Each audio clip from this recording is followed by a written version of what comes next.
ẹ káàbọ̀ sí ìkànnì yìí. Tó bá jẹ́ ìgbà àkọ́kọ́ ní tẹ́ ń rí wa, ẹ like, kẹ́ subscribe, kẹ́ lè máa jẹ́rú àǹfààní yìí nígbàkúgbà tá a bá ti post fídíò.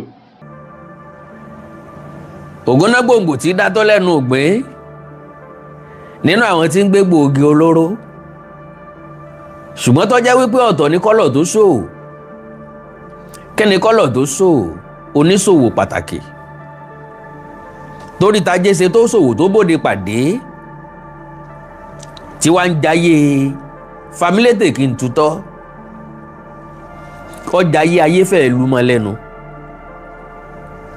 My lovely brothers and sisters, ìwọ̀fà rọ́ba lọ́nà ń rawọ́ sọ́lọ́hún kí ló dé? Kò bá àdìbò náà bá jọba ẹ wí fún pẹ́rù ọba wúwo. Now kò sí ẹni tí ìṣẹ́ wù. Ọmọ bàbá ta nìṣẹ́ wù kó wá wí. Ọmọ bàbá ta nìṣẹ́ wù kó wá wí. Kò sí ẹni tí ìṣẹ́ wù. Kò dẹ̀ sí ẹni tó yẹ kó ní kó ṣẹ́ ìṣẹ́ kí ìṣẹ́ ó ṣẹ́. Gbàgbé ní tí Báíbù sọ, kò sí ẹni tí Ọlọ́run sọ wípé kó wáyé kó wá jìṣẹ́ kó wá jìyà. Circumstances ló ti àwa kan sínú poverty. Circumstances ló ti àwọn kan sípò olówó. Ọ̀tọ̀ lówó, ọ̀tọ̀ ní owó tá a ṣiṣẹ́ rẹ̀. Ọ̀tọ̀ lówó tá a ṣiṣẹ́ rẹ̀ báwọn èèyàn bá fẹ́ sọ, ṣùgbọ́n mi ò sọ wípé kò sówó tẹ́nìkan ò ṣiṣẹ́. Àfowótọ́ bá jábọ́ láti sánmọ̀ bíi mánà, mi ò dẹ̀ tí ì rí lẹ́yìn orí, because ojú ibi tó ti jábọ̀ ni gbogbo ọba lọ́mọ dèsún sí. Tá a máa retí pé owó yóò tún jábọ́ lónìí o, tàbí kówó yóò tún jábọ́ lónìí. My lovely brothers and sisters, ojú rí, ìtì gbọ́, ìṣẹ̀lẹ̀ ọ̀hún lágbára pọ̀. Lọ́nà wo?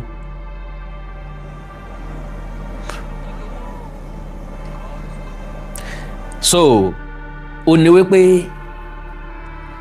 KC luxury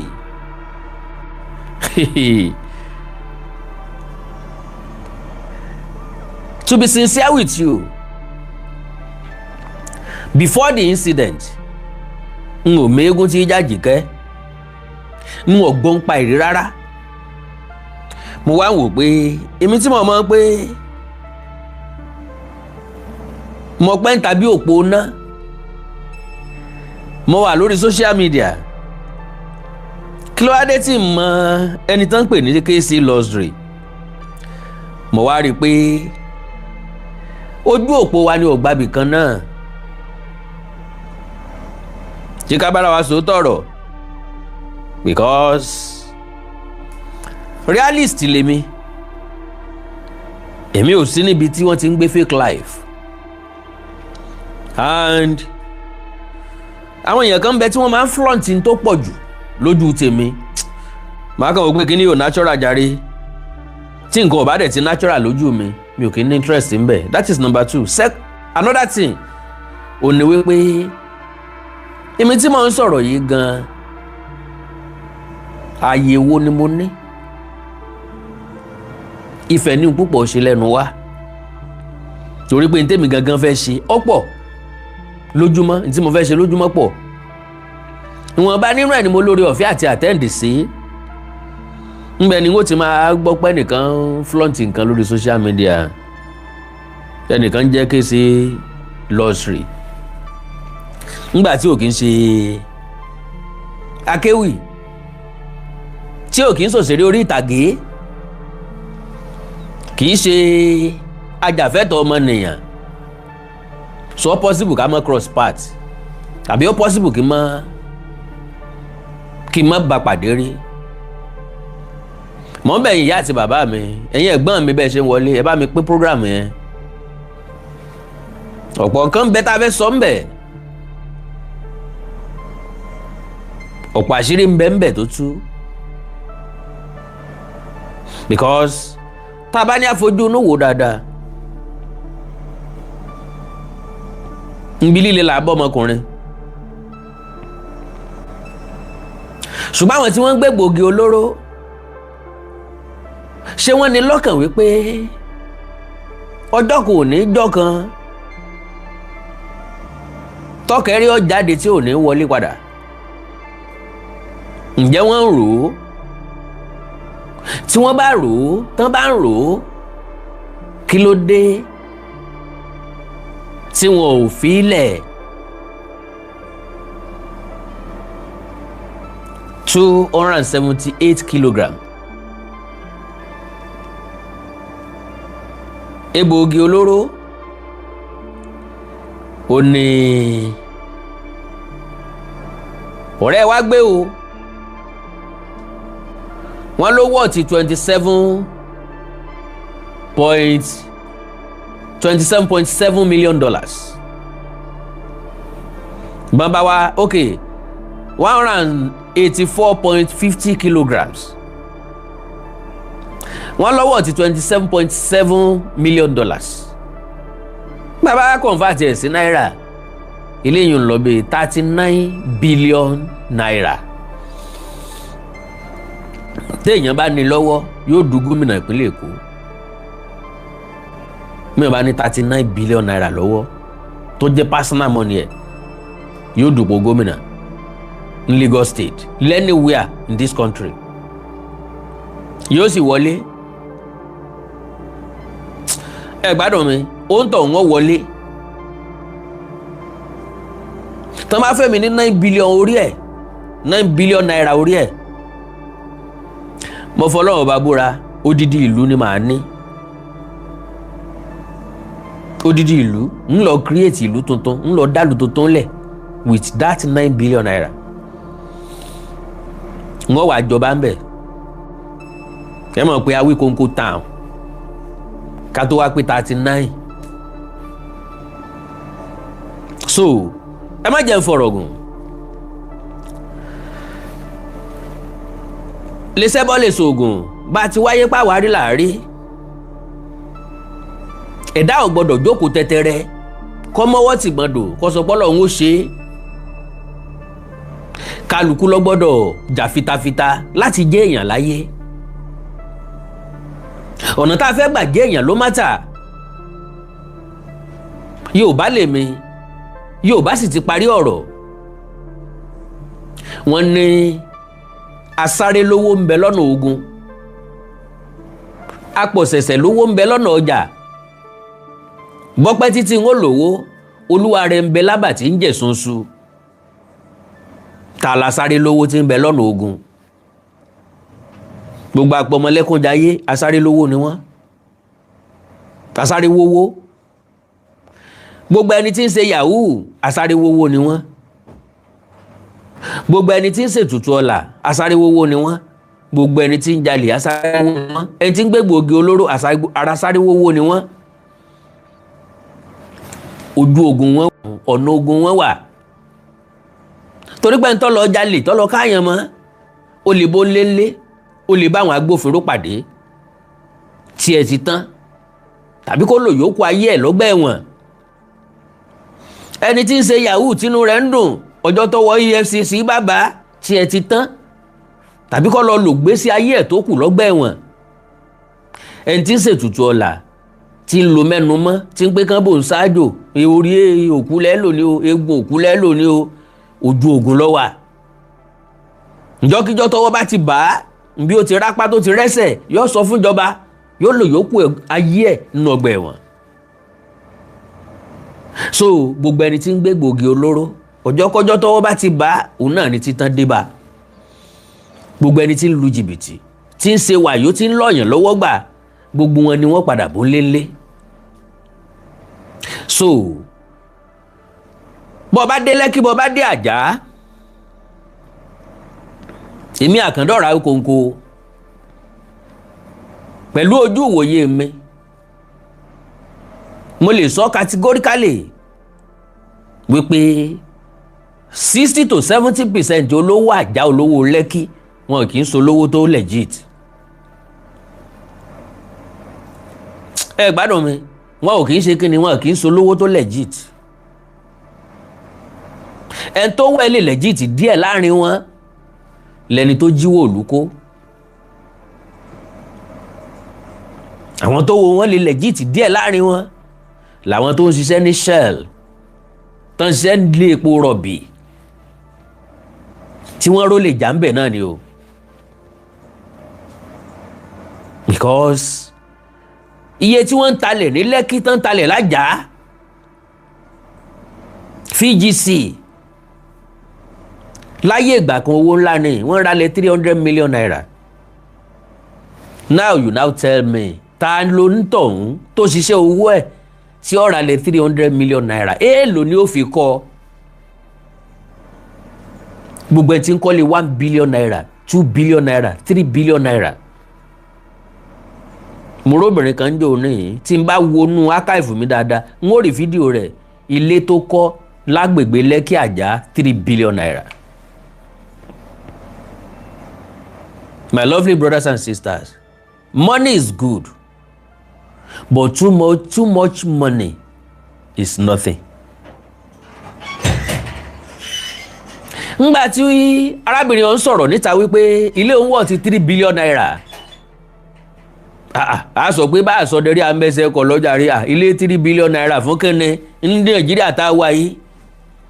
Lo and behold, my lovely brothers and sisters, ẹ̀yin dádì àti mọ́mì mi tó bá wọnú ilé ọ̀hún ọmọ pọ̀ wọ̀ tiẹ̀ lóòótọ́ ọwọ́ tiẹ̀. So gbogbo àwọn nǹkan wọ̀nyí ń lọ jẹ́ kí iṣẹ́ láabi ọmọ pọ̀ nígboro ká mọ̀ ṣàfihàn àwọn nǹkan ní olówó ńlá oríṣiríṣi àwọn èèyàn máa béèrè lọ́wọ́ kádàrá ìwọ Ọlọ́run ìwọ orí mi mọ̀mọ̀ gbàbọ̀dé mọ̀mọ̀ sẹ́rù ń bẹ́ èèyàn kan lélẹ́yìí sẹ́mi náà lè dà bẹ́ẹ̀ ni ló ti ọ̀pọ̀lọpọ̀ ọmọ sí di yahoo lónìí àwọn tí ń gbé gbòógì olóró wọ́n ti ń gbé látọjọ́ tán ti bí wa náà ti ń gbé ko náà ti ń gbé ẹ náà ti ń gbé mari láti ìgbà tán ti bí wa láti máa ń wo evening sketch daily sketch tí wọ́n sọ pọ́lọ́pàá mú ẹnìkan ní airport wọ́n fẹ́ gbé gbòógì olóró àwọn kan gbé síkùn ọbẹ̀ sí wọn nú àwọn kan fi jàmàlà ó tú sí wọn ń kùn àti bẹ́ẹ̀ bẹ́ẹ̀ lọ láti gba yẹn tá a kéré láti máa ń gbọ́ wọn gbé bóun náà ṣe wá gbé sínú ṣé wọ́n ṣe sí abẹ fún ni wọ́n á ní tó bá ti dé abroad wọ́n gbọ́dọ̀ ó níye ìṣẹ́jú tán gbọ́dọ̀ tètè rí bí wọ́n bá tètè rí kíní yẹn máa tú sínú ẹ̀ ni kó lè mọ̀ pé àwọn èèyàn ń risk láti lówó ọ̀rọ̀ kéèsì luxury la fẹ́ sọ ó ti ń gbègbè ayé ẹ̀ tipẹ́ ó ti ń jayé ọlọ́ba at the age of 49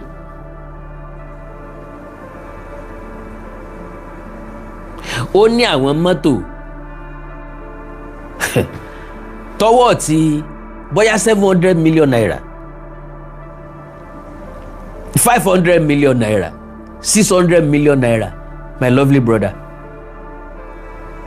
kan wá béèrè lọ́wọ́ ọrú ẹni bẹ́ẹ̀ pé bóò ló ṣe rówó kó sọ pé torí pé òun ń ta góòdì ni ṣé Muhammad wá ra góòdì lọ́wọ́ ẹni àbí Jésù wá ra góòdì lọ́wọ́ ẹ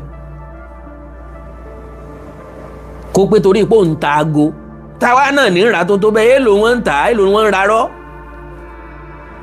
ẹ mọ̀ sí mi gbọ́ o àwọn góòlù wọn o àwọn ago wọn o àwọn ago kan wọn o àwọn tí wọ́n ń rà tán wọ̀ wọ́n mọ̀ tí wọ́n ń rà o but lo and behold irọ́ là apá méèbù sàn jẹ gbogbo ẹni tí ń jalè ni yóò ní ṣọ́ọ̀bù yóò nígbà aṣẹ́ kan tẹ́ ẹ bà lọ́wọ́ ẹ̀ gbogbo ẹni tí ń jalè wọ́n máa nígbà aṣẹ́ kan wọ́n lè jó níṣẹ́ ọwọ́ tí ó close ní yago báyìí tí ó gbàna oko olè lọ ní yago báyìí ẹ bá wọn bì kan so businessman náà ń pe kéèsì luxury mo fọlọ́ ń búra ń gbọ́ nípa rẹ̀ rí o kó tó di pé ṣẹlẹ̀ ìṣẹ̀lẹ̀ ṣùgbọ́n láti ìgbà tó ti ṣẹlẹ̀ ẹ rí i pé wọn rọ́ọ̀ṣì wá ta mo rí i gbá research mi dáadáa lórí ẹni tó ń pè ní kéèsì luxury àmọ́ ní more than 10 fídíò tó jẹ́ tiẹ̀ ṣébi tó ti wà ní private jet ni títí mu champagne àbí ibi tó ti ń boast wípé ọkọ̀ tó ń rà ta ló ní serial number 001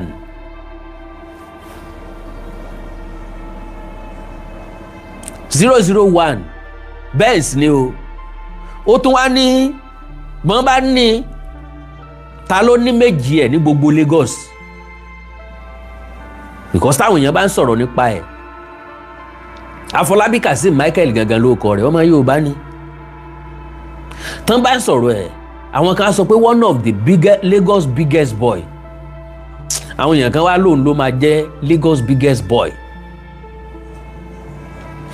àwọn tán ń gbé Egbo Igi Oloro yìí KC Lottery allegedly ó ní coordinator wọn ní South West ó ní coordinator wọn ní West Africa kì í ṣe Nàìjíríà nìkan o àwọn tán ń pè ní cartel wọ́n wà ní Europe wọ́n wà ní Southern America wọ́n wà ní South America wọ́n wà ní Asia ṣùgbọ́n ní West Africa KC Lottery ó ní coordinator wọn. So ẹjẹ́ àti ẹ̀kọ́kọ́ mo fẹ́ kẹ́ kọ́kọ́ gbọ́rọ̀ lẹ́nu ẹ̀ náà ká tó wá wọnú ètò gan ọ̀rọ̀ pọ̀ o sọ́ra rẹ̀ ń tiẹ̀ jàre à. So àwọn KC Lottery wọ́n ti fẹ́ dorí àwọn bọ́ìsì àwọn bọ́ìsì Èkó rú. Okay. I don't think anybody has serial number 001 nipa Egbo. I don't. Oh, mi morúkọ mọ́tò yẹn. That aside, and I don't think anybody has 2 Egbo. Bẹ́ẹ̀ sì ni o. Ó lóun rò pé nìkan ní 001 serial number Egbo yẹn ní Nàìjíríà ó lóun tún wá rò pé òun rí èèyàn kan tó ní méjì ẹ̀ òun dẹ̀ ní méjì ẹ̀.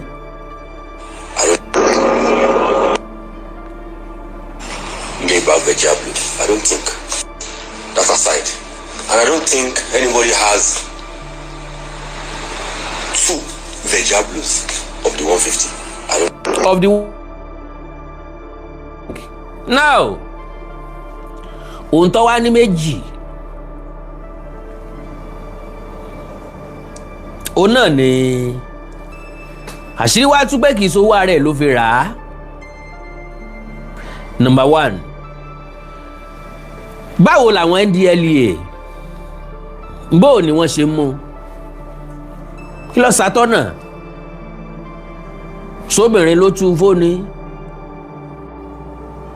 sórí ìrajà ni ṣé wọ́n mú gangan pẹ̀lú ìlúbọ́ yìí ni torí ibi tá a ti ń ṣètò.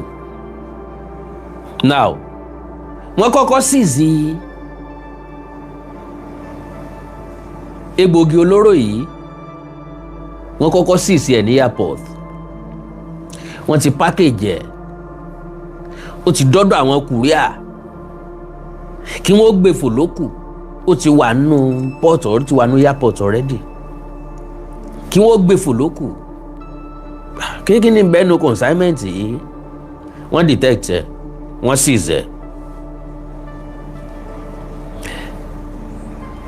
ẹ̀ ti kọ́kọ́ mọ̀ wípé lórílẹ̀‐èdè Nàìjíríà àwọn agbèfọ́ba bẹ̀rẹ̀ látòrí agbófinró EFCC NDLEA Nigeria Immigration Nigeria Customs Nigeria Military tán bá fẹ́ ṣiṣẹ́ wọn dójú àmì they know how to do it. They have the intelligence and facilities láti mọ̀. So ẹ rí i pé tó bá jẹ́gbà kan bí wọ́n ṣe ìwà wara ló fi gbéra no wọ́n ní sùúrù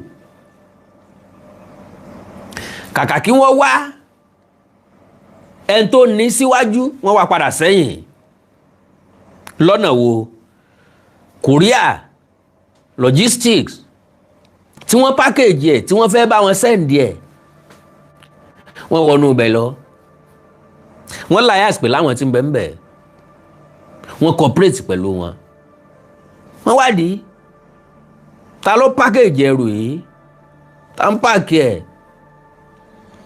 níbẹ̀ ni wọ́n ti mọ̀ wípé ọmọkùnrin kan bẹ́ẹ̀ bẹ́ẹ̀ tán pè ní làwa á sọ̀rọ̀ débẹ̀ òun ọ̀sẹ̀sẹ̀ mọ́ bá wọn package irú ẹ̀ that means ọmọ tí ń bẹ́ẹ̀ bẹ́ẹ̀ tiẹ̀ òun jẹ́ gẹ́gẹ́ bí staff ń bẹ̀ so wọ́n kàn send ẹ̀ sóhun òní ọba wọn rí package ẹ̀ ìgbà táwọn NDLEA rí wọ́n ní professional ẹni tó páàkì ẹ̀ kì í ṣe first timer ó ti ń páàkì ẹ̀ tipẹ́ so ńgbà tí wọ́n mú òun náà wá bẹ̀rẹ̀ sí ṣèwádìí àwọn wo ló gbé kinní ìran bí náà bá láwo kò lè gòkè odò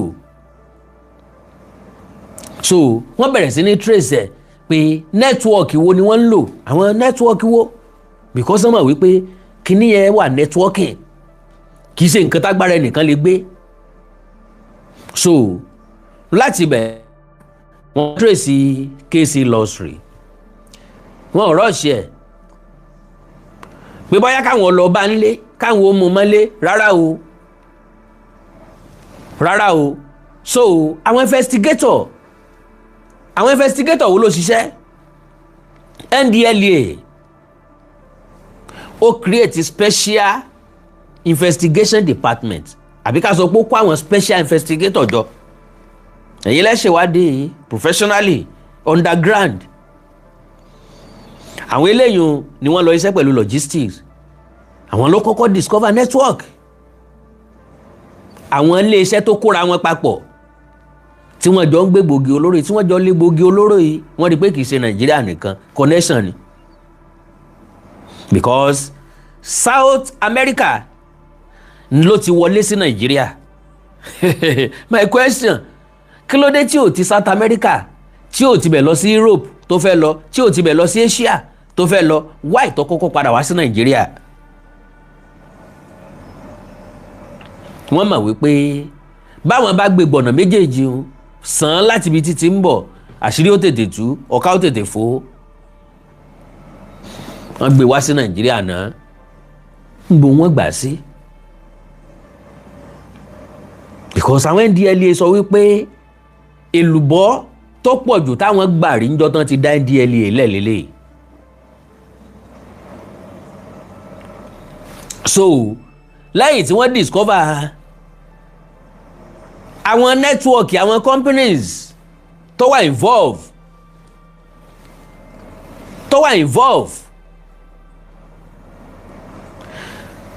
náà ni wọ́n arrest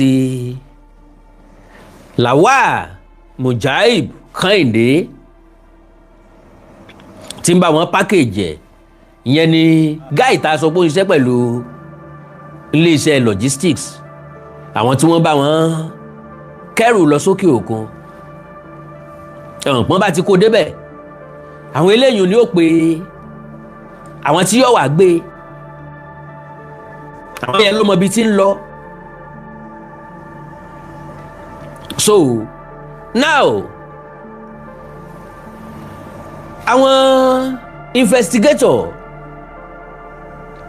wọ́n ti mọ líǹkì Kazeem kéèsì lọ́sìrì wọ́n mọ ilé ẹ̀ wọ́n mọ̀ náà wọ́n fa àwọn èèyàn mọ́nítọ̀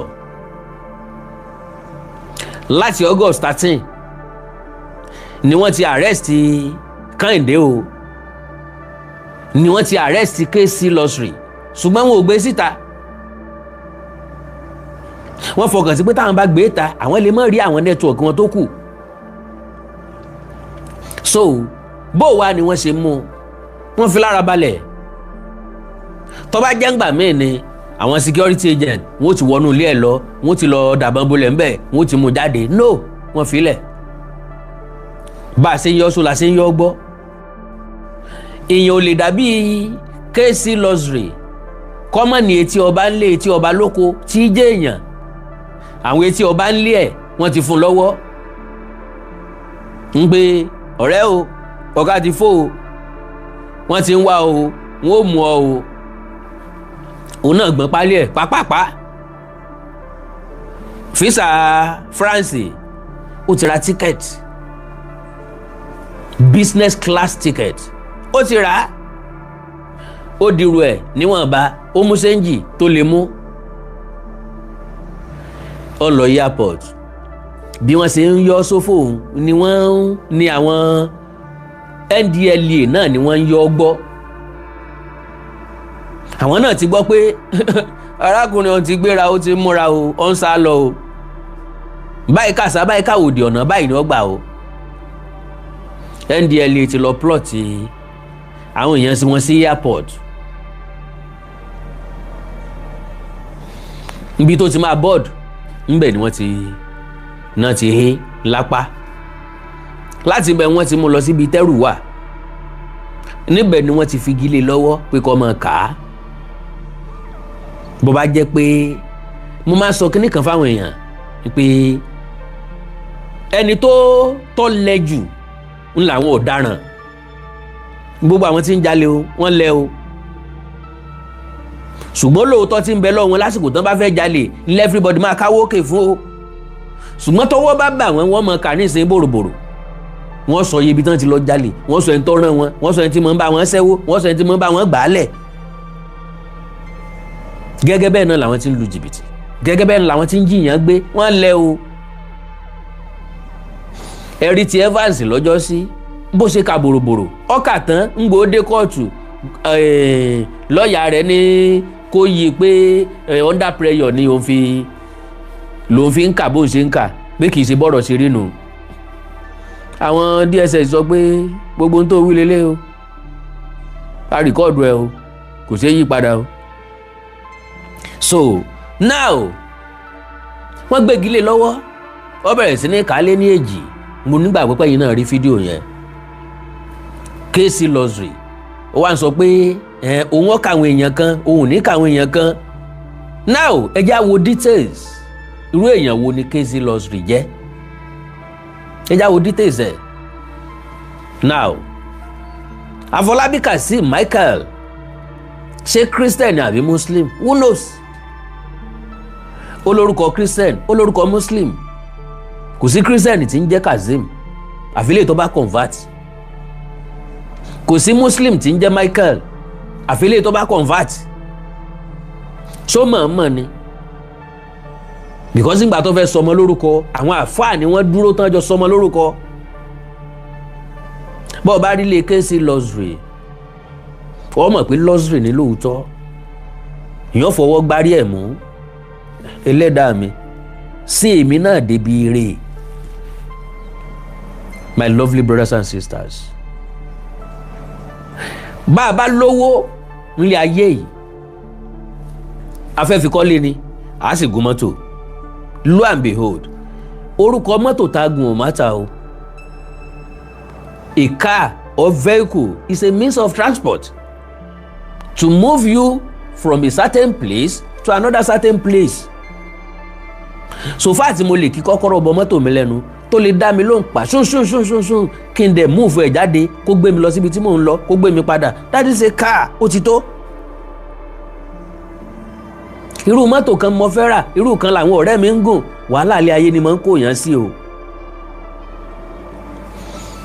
irọ́ ní wá sí bàbá lọ tá a bọ̀ lálẹ́ káríbi wọlé sí ká sùn ẹlẹ́ẹ̀kejì ni pé tá a bá kú kan oríbi sin wá sí oorun méjèèjì bá wà ká sùn ńgbà tá a bá ti ṣiṣẹ́ tá a ṣe wàhálà lójúmọ́ ká sùn ńgbà tá a bá parí eré ìje wa nu ayé gbogbo eré ìje wa láyé náà nu wọ́n fi obìnrin tó wù mí bó lówó bíi Dangote o lè fi obìnrin tó wù ọ́ Dangote tó lówó bíi kàsí nǹkan gan ìyàwó kan àbí méjì lọ́fẹ́ bá mi tí ọ̀ Dangote níyàwó 9 Abíọ́lá ní 20-something wives ọ̀pọ̀lọpọ̀ àwọn èèyàn ló ní jù bẹ́ẹ̀ lọ so kò dìgbà tó bá tó lówó tó wọn legit business ìmọ̀ ń fún yàn lówó gidi ṣùgbọ́n àwọn tó iṣẹ́ tó legit ẹ lọ wò wọ́n dáadáa they don't spend anyhow àṣé báyìí ni wọ́n mu mílíkì nílé ló kó bọ́ mọ́ oko big boys big boys big boys at the age of 49 àwa kọ́ la dájọ́ o ńgbà tí wọ́n bá sá sẹ́wọ̀n wọ́n mọ̀ ó lè jẹ́ wọn bíi 40 kìíní kan years 50 kìíní kan years lọ bẹ́ẹ̀ kí wàá nígbádùn ọ̀rọ̀ tó kó jọ òye yé mi gbogbo ohun tó fowó ọ̀hún rà ìjọba lè gbẹ́sẹ̀ sílé wọn á ní wọ́n fọ́fìtì ẹ̀ gbogbo owó tó ní báǹkì ìjọba lè gbẹ́sẹ̀ lé wọn á ní wọ́n froze ẹ̀ abẹ́fẹ́ sọ pé lóòótọ́ ló jẹ adùn ṣùgbọ́n kò sí adùn nínú adùn téèyàn jẹ tí ò kalẹ̀ ẹ gbádùn mi ní Yorùbá fi sọ wípé wẹ́rẹ́wẹ́rẹ́ kìtì ó dáa ju kìtìkìtì wẹ́lu lọ wẹ́rẹ́wẹ́rẹ́ kìtì lẹ́ni tó ń ṣe díẹ̀díẹ̀ tí ń ríire jọ díẹ̀díẹ̀ kìtìkìtì wẹ́lu ni wọ́n ń pe tirú àwọn kéèsì lọ́sìrì yìí ọ̀rẹ́ ẹja rìnrìn àjò Afọlábí Kazeem Michael ta ni who is Afọlábí Kazeem Michael KZ Lottery? What we know about the NDLEA cocoa trafficking case. Òní ni August 20. Now, Afọlábí Kazeem Michael, a Nigerian social media personality known online as KZ Lottery. Kí ni ìdí tán fi ń pè KZ Lottery? Ni pé àwọn nǹkan tí ń tà lottery ni.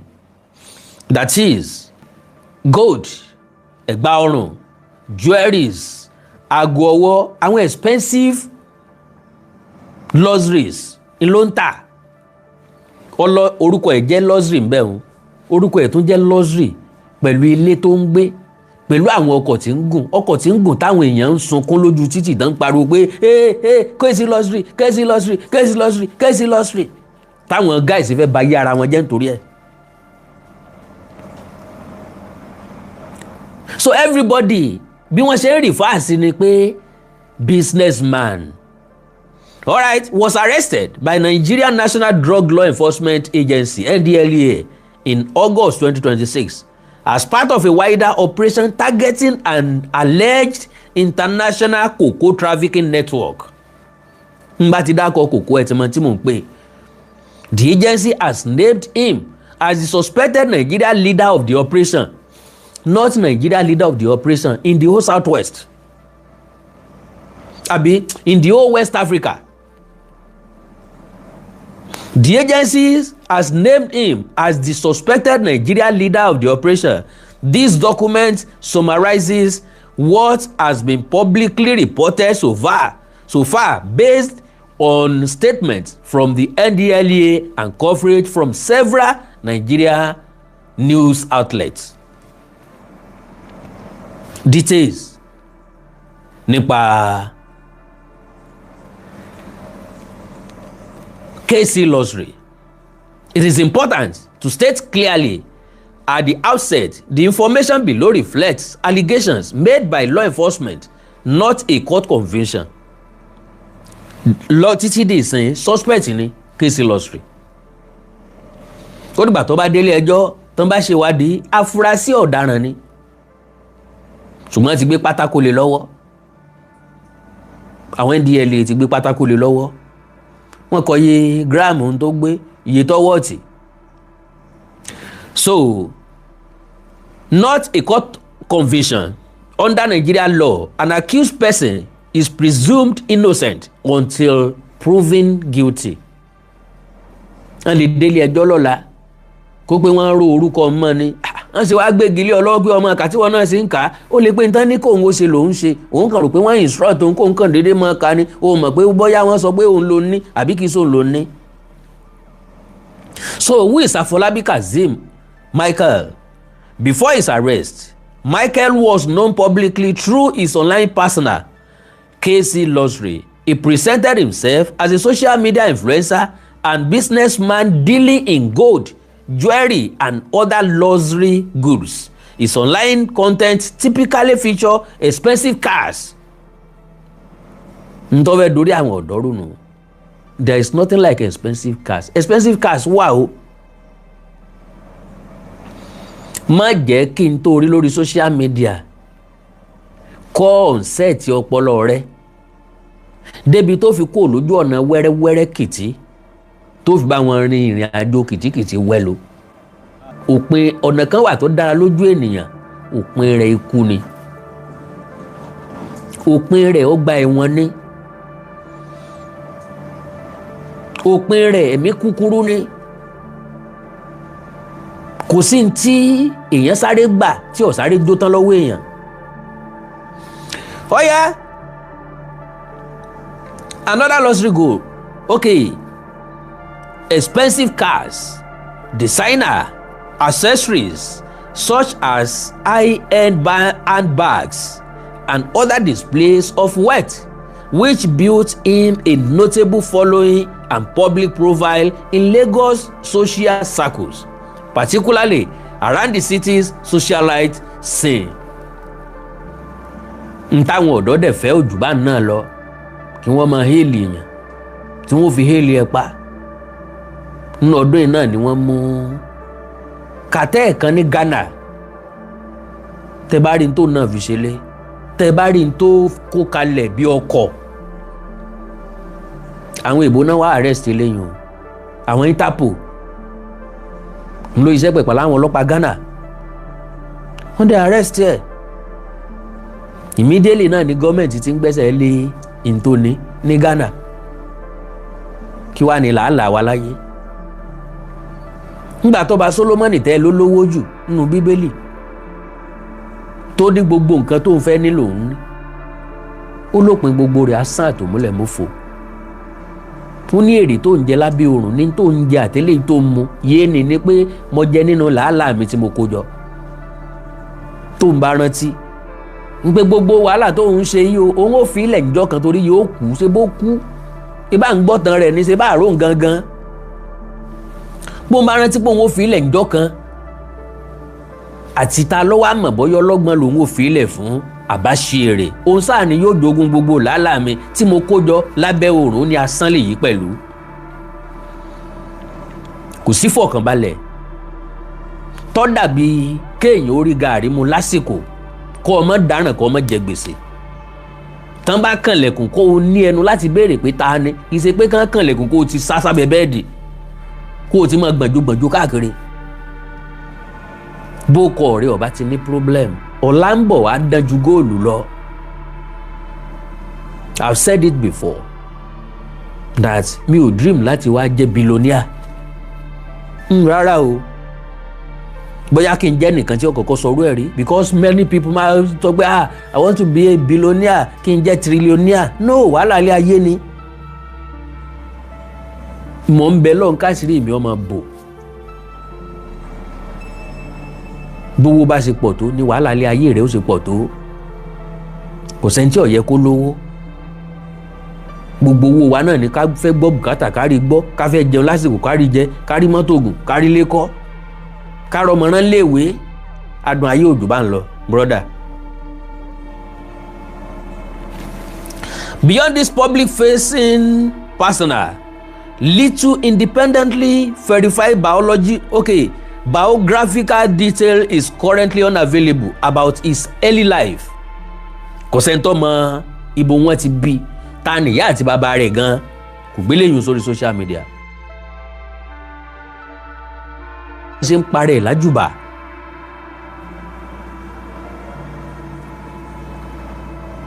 Ọmọ bá ṣe ń parẹ́ lájùbà. So wà ní okay now education or family background. News coverage of the case has focused almost entirely on the criminal allegations rather than his personal history. Àwa náà dẹ̀ ní ìdí ẹ̀ and no verified date of birth.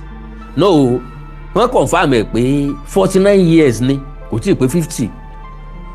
So kọ́ wá fẹ́ celebrate 50th tó bá gbọ́ pé ó shut down Lagos, yóò shut down Lagos ni. So now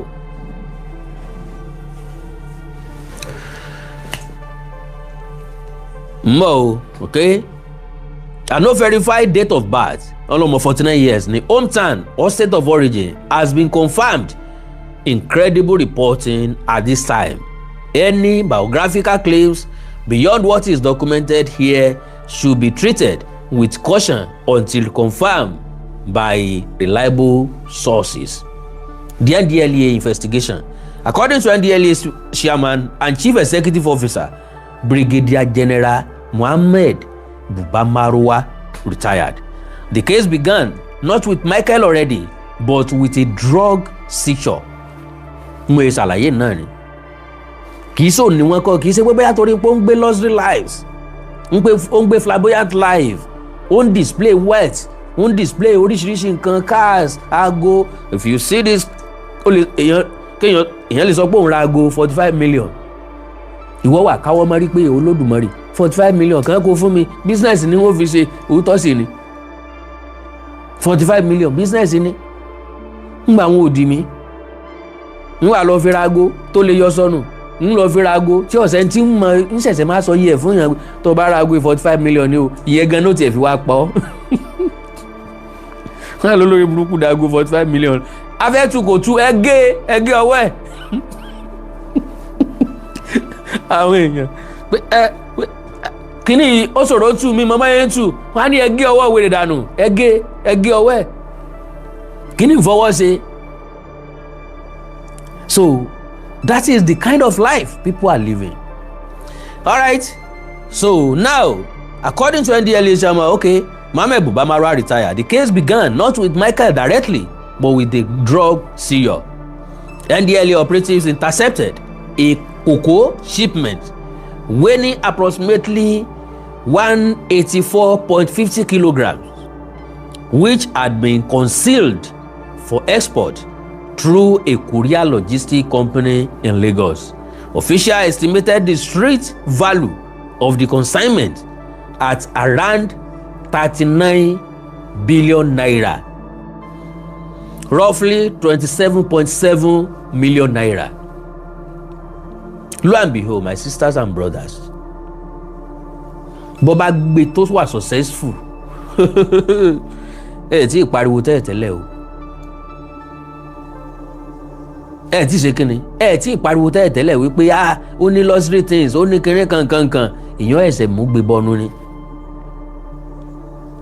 Lóòótọ́ di ó 39 billion naira kọ́ ni ọ̀bọ̀ sọ́wọ́ nìkan, wọ́n pọ̀ ń díẹ̀. But àwọn tó kù ò sí ń bí yìí in dollars dẹ̀ náà máa pínwó wọn. Ṣé yóò pínwó Nàìjíríà ni? Ẹni tó sáré di ẹrù tó mórí tó fẹ́ mórí lé France, ó ní connection to any country of the world. Ó ń dì pẹ̀lú àwọn cartel ní South America, ó ń dì pẹ̀lú àwọn cartel ní United Kingdom àti ní Europe, ó ń dì pẹ̀lú àwọn cartel ní Asia. That means bílẹ̀ bá pò bìrìkóló tí nǹkan fẹ́ dojúrú ó lè gbéra kó gbé Asia lọ. Bí nǹkan bá fẹ́ dàrú bí ẹsẹ̀ télọ̀ ó lè gbọ́ South America lọ. Bó bá fẹ́ rújú ló fẹ́ dorí kọ Europe. Business class flight ló ti búùkù. So Maruwa described this as one of the most significant narcotic operations conducted by the agency in recent years, and reportedly the largest cocoa seizure ever made through a courier company in Nigeria. Ó ní kòkó tí wọ́n gbà tó tóbi jù tó pọ̀ jù láyé látorílẹ̀-èdè Nàìjíríà. Ká ní wọ́n gbé successful yóò ti wà nínú owó báyìí nísìnyí, bóyá wọ́n tú champagne léèyàn lórí nísìnyí ni. Ní ọ̀bá wà o lè lọ sí ibì kan lọ celebrate ẹ̀. So following the seizure, NDLEA said it worked with the management of the logistic company, exactly mo ṣàlàyé náà ni, logistic company, to trace the shipment back through a network of intermediary companies and individuals. Wọ́n rí pé ọ̀pọ̀lọpọ̀ iléeṣẹ́ ló kóra wọn jọ tí wọ́n jọ ṣòwò eléyìí ó lágbára ju tẹ́nìkan lè dágbé lọ. Àwọn iléeṣẹ́ ìwò wa ni wọ́n bẹ̀rẹ̀ sí ní fimú fílẹ̀, bẹ̀rẹ̀ sí ní wádìí. So this investigation led to the identification and arrest of two key suspects.